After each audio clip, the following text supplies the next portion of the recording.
ஞாயிறு தியானத்திற்கான வேத பாடங்கள். தியான தலைப்பு: ஒரே கடவுளும் ஒரே திருமுழுக்கும். பழைய ஏற்பாட்டு பகுதியாக என்னாகமும் 11ஆம் அதிகாரம் வசனங்கள் 23 முதல் 30 முடிய. என்னாகமும் 11 வசனங்கள் 23 முதல் 30 முடிய. அதற்கு கர்த்தர் மோசேயை நோக்கி, கர்த்தருடைய கை குறுகியிருக்கிறதோ, என் வார்த்தையின்படி நடக்குமோ நடவாதோ என்று நீ இப்பொழுது காண்பாய் என்றார். அப்பொழுது மோசே புறப்பட்டு கர்த்தருடைய வார்த்தைகளை ஜனங்களுக்கு சொல்லி, ஜனங்களின் மூப்பரில் 70 பேரை கூட்டி கூடாரத்தை சுற்றிலும் அவர்களை நிறுத்தினான். கர்த்தர் மேகத்தில் இறங்கி அவனோடே பேசி அவன் மேலிருந்த ஆவியை மூப்பராகிய அந்த 70 பேர் மேலும் வைத்தார். அந்த ஆவி அவர்கள் மேல் வந்து தங்கின மாத்திரத்தில் தீர்க்க தரிசனம் சொன்னார்கள். சொல்லி பின்பு ஓய்ந்தார்கள். அப்பொழுது 2 பேர் பாளையத்தில் இருந்து விட்டார்கள். ஒருவன் பேர் எல்தாத், மற்றவன் பேர் மேதாத். அவர்களும் பேர் வழியில் எழுதப்பட்டிருந்தும் கூடாரத்துக்கு போக புறப்படாதிருந்தார்கள். அவர்கள் மேலும் ஆவி வந்து தங்கினதினால் பாளையத்தில் தீர்க்க தரிசனம் சொன்னார்கள். ஒரு பிள்ளையாண்டான் ஓடி வந்து, எல்தாத்தும் மேதாத்தும் பாளையத்தில் தீர்க்க தரிசனம் சொல்லுகிறார்கள் என்று மோசேக்கு அறிவித்தான்.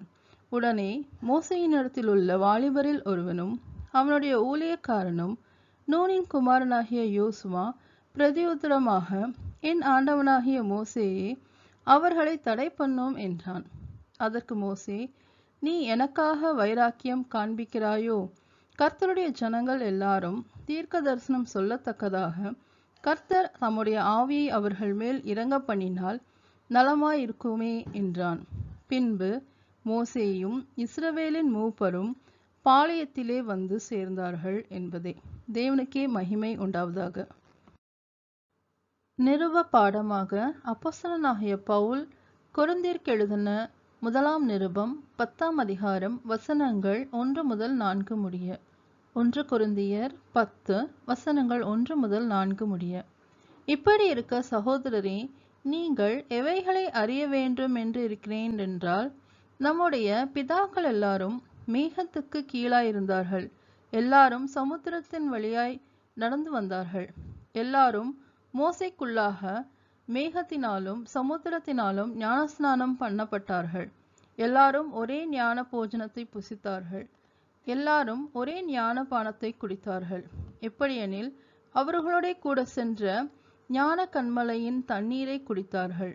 அந்த கன்மலை கிறிஸ்துவே என்பது.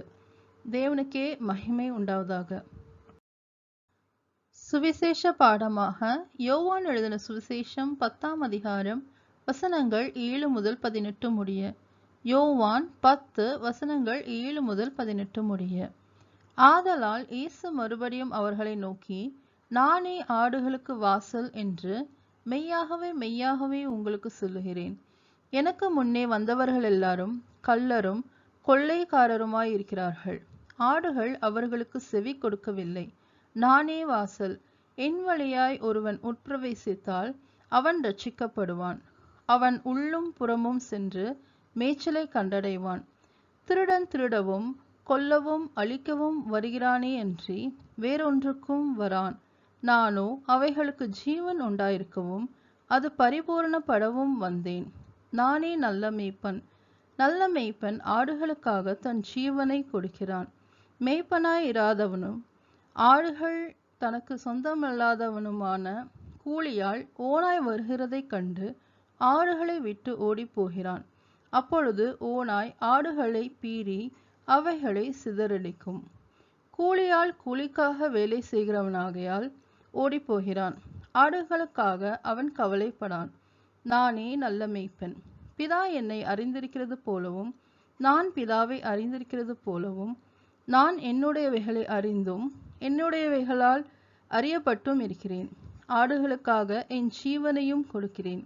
இந்த தொழுவத்தில் உள்ளவைகள் அல்லாமல் வேறே ஆடுகளும் எனக்கு உண்டு. அவைகளையும் நான் கொண்டு வர வேண்டும். அவைகள் என் சத்தத்துக்கு செவி கொடுக்கும். அப்பொழுது ஒரே மந்தையும் ஒரே மேய்ப்பனுமாகும். நான் என் ஜீவனை மறுபடியும் அடைந்து கொள்ளும்படிக்கு அதை கொடுக்கிறபடினால் பிதா என்னில் அன்பாயிருக்கிறார். ஒருவனும் அதை என்னிடத்திலிருந்து எடுத்துக்கொள்ள மாட்டான். நானே அதை கொடுக்கிறேன். அதை கொடுக்கவும் எனக்கு அதிகாரம் உண்டு, அதை மறுபடியும் எடுத்துக்கொள்ளவும் எனக்கு அதிகாரம் உண்டு. இந்த கட்டளையை என் பிதாவினிடத்தில் பெற்றுக்கொண்டேன் என்றார் என்பதே. தேவனுக்கே மகிமை உண்டாவதாக. ஞாயிறு தியானத்திற்கான சங்கீதமாக சங்கீதம் 23. சங்கீதம் 23. கர்த்தர் என் மேய்ப்பராயிருக்கிறார், நான் தாழ்ச்சி அடையேன். அவர் என்னை புல்லுள்ள இடங்களில் மேய்த்து அமர்ந்த தண்ணீர்கள் அண்டையில் என்னை கொண்டு போய் விடுகிறார். அவர் என் ஆத்துமாவை தீற்றி தம்முடைய நாமத்தின் நிமித்தம் என்னை நீதியின் பாதைகளில் நடத்துகிறார். நான் மரண இருளின் பள்ளத்தாக்கிலே நடந்தாலும் பொல்லாப்புக்கு பயப்படேன். தேவரீர் என்னோடே கூட இருக்கிறீர். உமது கோலும் உமது தடியும் என்னை தேற்றும். என் சத்துக்களுக்கு முன்பாக நீர் எனக்கு ஒரு பந்தியை ஆயத்தப்படுத்தி என் தலையை எண்ணெயால் அபிஷேகம் பண்ணுகிறீர். என் பாத்திரம் நிரம்பி வழிகிறது. என் ஜீவனுள்ள நாளெல்லாம் நன்மையும் கிருபையும் என்னை தொடரும். நான் கர்த்தருடைய வீட்டிலே நீடித்த நாட்களாய் நிலைத்திருப்பேன் என்பதே. தேவனுக்கே மகிமை உண்டாவதாக.